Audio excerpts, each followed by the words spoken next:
السلام علیکم ورحمۃ اللہ وبرکاتہ۔ اسلامک ٹی وی پر ہم سب کو خوش آمدید کہتے ہیں۔ رسول اللہ صلی اللہ علیہ وسلم کا فرمان ہے کہ فتنے کے زمانے میں ایک سنت کو زندہ کرنے سے 100 شہیدوں کا ثواب ہوگا۔ اللہ تبارک و تعالیٰ نے رسول اللہ صلی اللہ علیہ وسلم کی ایک ایک سنت کے اندر نور رکھا ہے، ایک ایک سنت کے اندر برکت رکھی ہے۔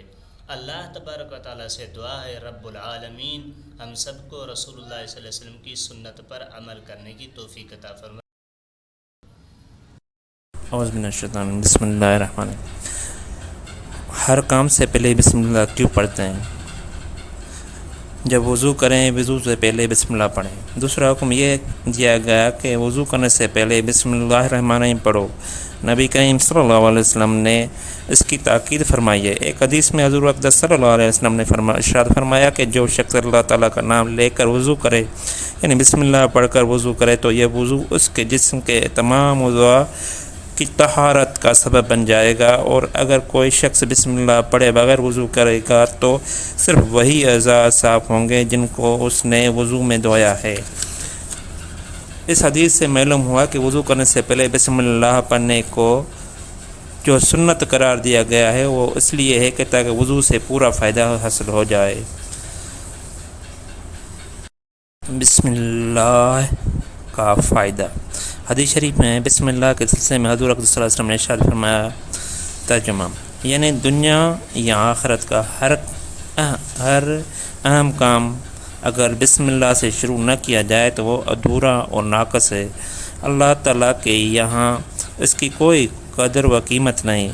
اور اگر اسی کام کو بسم اللہ پڑھ کر کرو گے تو اللہ تعالیٰ اس کام میں برکت عطا فرمائیں گے، اور اس میں دین کا بھی فائدہ ہوگا اور دنیا کا بھی فائدہ ہوگا۔ بسم اللہ پڑھنے میں کیا حکمت ہے؟ سوال یہ پیدا ہوتا ہے کہ ایسا کیوں ہے کہ بسم اللہ پڑھ کر کام کرو تو مکمل، اور بسم اللہ کے بغیر کام کرو تو وہ نامکمل، ادھورا، ناقص ہے۔ حالانکہ دنیا کا ایک کام ہم نے بسم اللہ کے بغیر کر لیا تو بظاہر دیکھنے میں یہ نظر آ رہا ہے کہ وہ کام پورا ہو گیا، لیکن حضور اقدس صلی اللہ علیہ وسلم نے فرمایا ہے کہ وہ کام ناقص اور ادھورا ہے، اور بعض جگہوں پر بسم اللہ کو اتنی اہمیت دی گئی ہے کہ اگر وہ کام بسم اللہ پڑھے بغیر کر لیا تو وہ کام شرعاً معتبر نہیں۔ مثلا آپ نے ایک حلال جانور ذبح کیا، لیکن ذبح کے وقت قصداً بسم اللہ نہیں پڑھی۔ اب صرف عقل سے سوچنے والے لوگ تو یہ کہیں گے کہ بسم اللہ نہ پڑھنے سے جانور پر کیا فرق پڑا؟ اگر بسم اللہ پڑھ کر ذبح کرتے تب بھی رگیں کٹتیں، اور اگر بسم اللہ پڑھے بغیر ذبح کیا تب بھی رگیں کٹ گئی، اور خون اتنا ہی نکلا۔ اور شریعت نے جانور کو ذبح کرنے کا جو حکم دیا ہے اس کا مقصد بھی یہ ہے کہ خون سے اس کے جسم میں رہ کر گوشت میں فساد نہ پیدا نہ کرے، اور پھر وہ گوشت انسان کی صحت کے لیے مضر نہ ہو۔ یہ مقصد وہ تو بسم اللہ پڑھے بغیر کرنے سے بھی حاصل ہو گیا، پھر بسم اللہ نہ پڑھنے سے کیا نقصان ہوا؟ وہ جانور حلال نہیں، لیکن ایسے جانور کے بارے میں قرآن کریم کا صریح ارشاد ہے، یعنی جس جانور پر اللہ تعالیٰ کا نام نہ لیا گیا ہو اس کو ہرگز مت کھاؤ، اور ایسے جانور کو کھانا فسق ہے،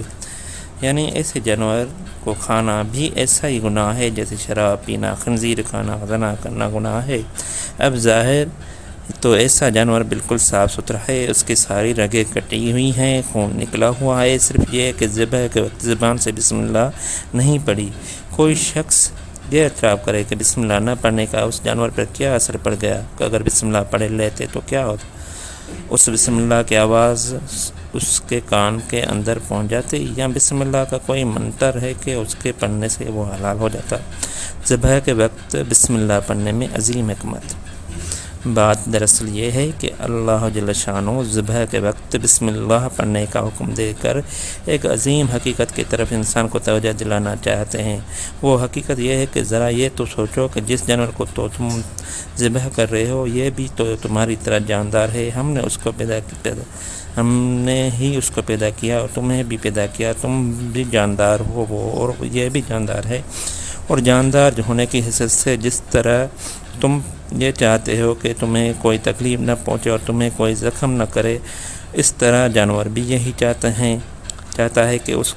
کو کوئی تکلیف نہ پہنچے اور کوئی زخم نہ لگائے،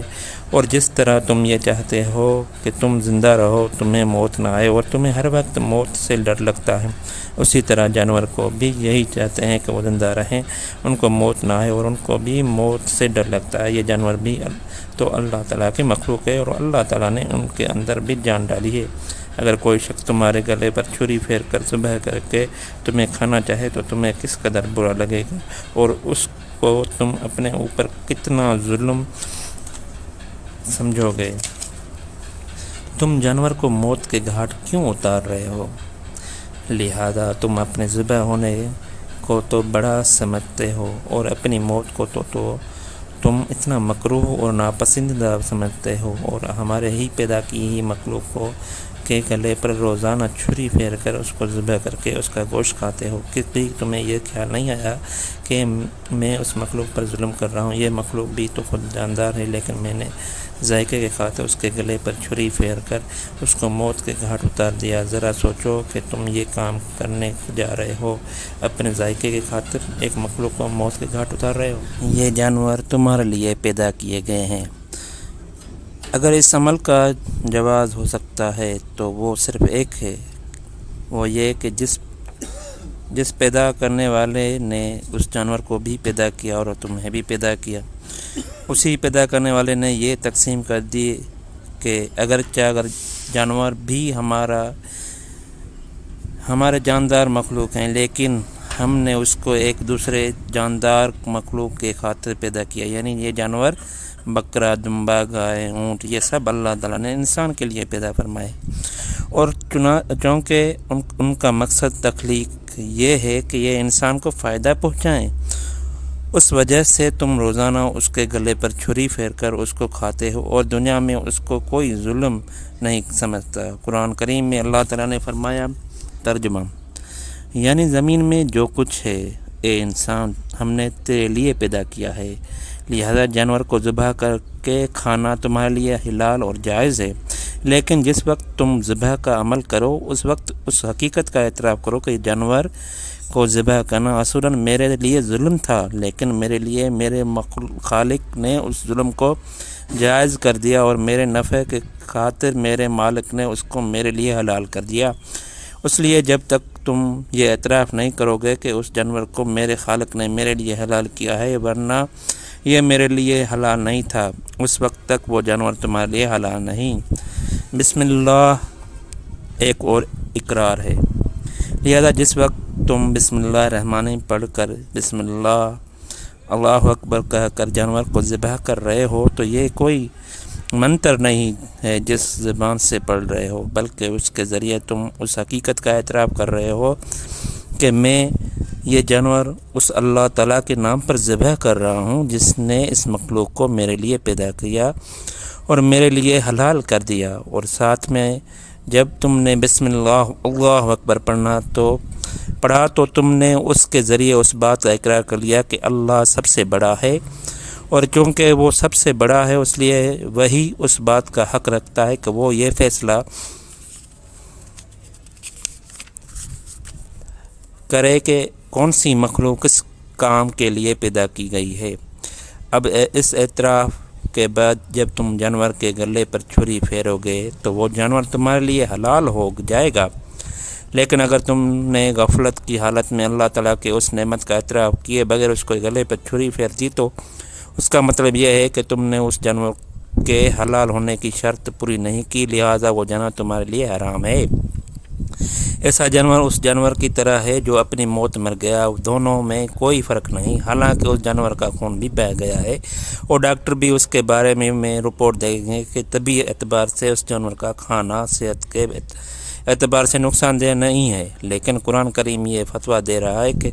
اس کا کھانا حلال نہیں ہے کیونکہ تم نے اس پر اللہ کا نام نہیں لیا ہے۔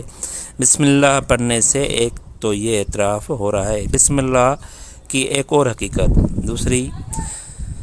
بسم اللہ سے ایک اور حقیقت طرف اشارہ کیا جا رہا ہے کہ یہ کہ اللہ تعالیٰ نے اس جانور کو تمہارے لیے پیدا کیا ہے، اس لیے تمہارے لیے اس کا کھانا حلال ہے، لیکن یہ بتاؤ کہ تمہارے اندر وہ کون سے سرخاب کے پر ہیں، جس کی وجہ سے اللہ تعالیٰ نے یہ ساری مخلوق تمہارے تسکین کے لیے پیدا فرما دی ہے۔ حالانکہ تم درخت کے پتوں پر بھی گزارا کر سکتے تھے اور ان پتوں کے ذریعے بھی تمہاری بھوک مٹ جاتی، سبزیوں سے بھی تمہارے بھوک مٹ جاتی، زمین سے اگنے والی چیزیں سے بھی مٹ جاتی، لیکن صرف تمہارا ذائقہ بہتر کرنے کے لیے اور تمہیں اچھی غذا فراہم کرنے کے لیے اللہ تعالیٰ نے تمہارے لیے اتنی بڑی مخلوقات پیدا کر دی اور تمہیں اس کی اجازت دے دی کہ تم اس کو موت کے گھاٹ اتارتے رہو اور اس کے ذریعے اپنے لیے لذت کا سامان فراہم کرتے رہو، جان بھی لے لو اور ثواب بھی لوٹو۔ کسی نے بکرے کی زبان میں ایک خوبصورت نظم کہی تھی کہ یہ جانور جس کو انسان کاٹتا بھی ہے اور اس کی قربان بھی کرتا ہے، گویا کہ جانور کو کاٹتا بھی ہے اور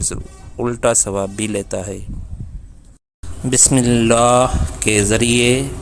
دو حقیقتوں کا اعتراف، لہذا جب انسان جانور کو ذبح کرتے وقت بسم اللہ پڑھ رہا ہے تو اس کے ذریعے دو حقیقتوں کا اعتراف کر رہا ہے۔ ایک تو وہ اس حقیقت کا اعتراف کر رہا ہے کہ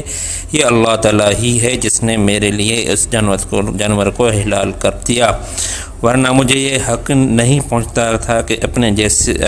جیسے جاندار کو ذبح کر کے کھاؤں، اس لیے میں پہلے اس کی عظمت کا اعتراف کرتا ہوں اور اس کی حکمت اور اس کی قدرت کا کاملہ کا اعتراف کرتا ہوں۔ دوسری وہ اس حقیقت کا اعتراف کر رہا ہے کہ اللہ تعالیٰ نے میرے لیے یہ جانور جو حلال کیا ہے یہ ویسے ہی حلال نہیں کر دیا، بلکہ اس لیے حلال کیا ہے کہ میری زندگی کا بھی کوئی مقصد ہے اور مجھے اس مقصد کو پورا کرنا چاہیے، لہذا بسم اللہ اللہ اکبر کہہ کر ذبح کرنے والا ان دو حقیقتوں کا اعتراف کرتے ہوئے ذبح کرتا ہے۔ اگر انسان ان دو حقیقتوں کو سمجھ لے اور ان کو یاد رکھ لے تو اس کی زندگی سنور جائے۔ بہرحال جانور پر بسم اللہ کو پڑھنے کا یہ فلسفہ ہے جو میں نے تفصیل سے برز کیا۔ یہ میں نے آپ کے سامنے جانور کی ایک مثال عرض کی، ورنہ دنیا کے ہر کام کے بارے میں حضور اکرم صلی اللہ علیہ وسلم نے فرمایا کہ اللہ کا نام لے کر شروع کرو، اور جو کام اللہ کا نام لیے بغیر شروع کیا جائے گا وہ ادھورا اور ناقص ہوگا۔ اس طرح وضو کو بھی بسم اللہ پڑھ کر شروع کرو۔ اللہ تعالیٰ اپنے فضل و کرم سے ہمیں ان حقائق کو سمجھنے اور ان پر عمل کرنے کی توفیق عطا فرمائے، آمین۔